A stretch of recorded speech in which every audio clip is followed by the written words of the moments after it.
Welcome friend, শর্মির কিচেনে আপনাদেরকে স্বাগত। আজ আমি আপনাদের সামনে নিয়ে এসেছি আর একটি নতুন রান্না, দুধ পোয়া। এবারে ওটা কীভাবে বানানো যায়, কী কী উপকরণ লাগে, একে একে আমি আপনাদের সামনে দেখাবো।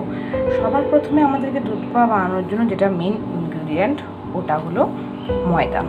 এবারে আমরা একটা বড় পাত্রের মধ্যে ময়দাটা ঢেলে নেব। ময়দাটা ঢালা হয়ে গেল। এবারে আমরা এর মধ্যে সুজি অ্যাড করে নেব। এরপর আমরা এর মধ্যে অ্যাড করে নেব একটু খাওয়া সোডা।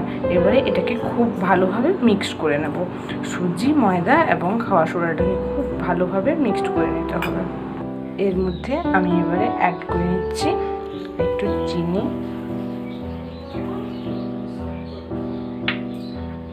এরপরে অ্যাড করে নিলাম দুধ,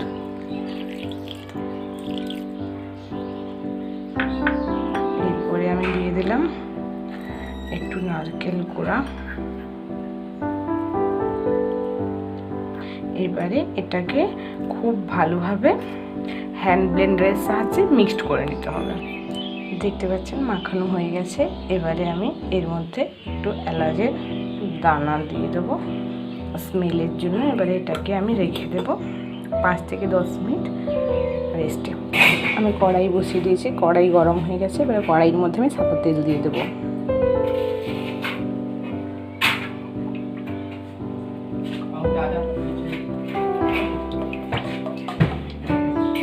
এবারে তেলটা ফুটে গেলে আমি একে একে করে ছাঁকা শুরু করব। তেলটা দেখি ফুটেছে কিনা। এবারে আমি চেক করে নেওয়ার জন্য একটু ব্যাটার ওর মধ্যে দিয়ে দেখে নেব গরম হয় না। একটু তেলটাকে আমরা গরম হতে দেবো। তেলটা গরম হয়ে গেছে। এবারে আমি এর মধ্যে ব্যাটারটা দিয়ে দেব। দেখতে পাচ্ছেন পোয়াগুলো আমার হয়ে এসছে। হয়ে গেলে, লাল হয়ে গেলে আমি তুলে নেব এটাকে। দেখতে পাচ্ছেন আপনারা আমার পোয়াটা ছাঁকা কমপ্লিট হয়ে গেছে।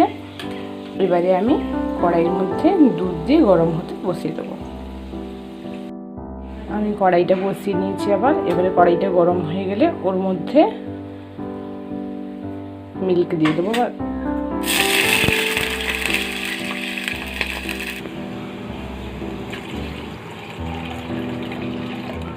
দুধটা ফুটছে। এবারে আমি এর মধ্যে দিয়ে দেব চিনি, দিয়ে দেব একটু এলাচের। দুধটা ফুটে এসছে। এবারে আমি এর মধ্যে একে একে করে পোয়াগুলো অ্যাড করে নেব।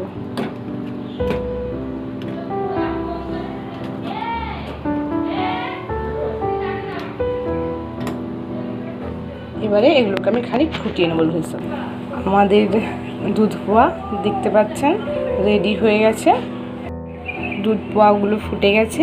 এবারে আমি এটাকে একটু রেস্টে রেখে দেবো, এর মধ্যে দুধটা প্রপারলি ঢুকে যাওয়ার জন্য। তারপর ঠান্ডা ঠান্ডা সার্ভ করে দিলে হয়ে গেল আমাদের দুধ পোয়া। এবারে কিছুক্ষণ পরে আমি আপনাদেরকে বাকিটা দেখাচ্ছি। দুধ পোয়া রেডি হয়ে গেছে। এবারে আমি সার্ভ করে দিয়েছি। এবারে আপনারা দেখতে পারেন কেটে জিনিসটা কতটা নরম হয়েছে। একবারে পারফেক্টভাবে দুধ এর ভিতরে ঢুকেছে।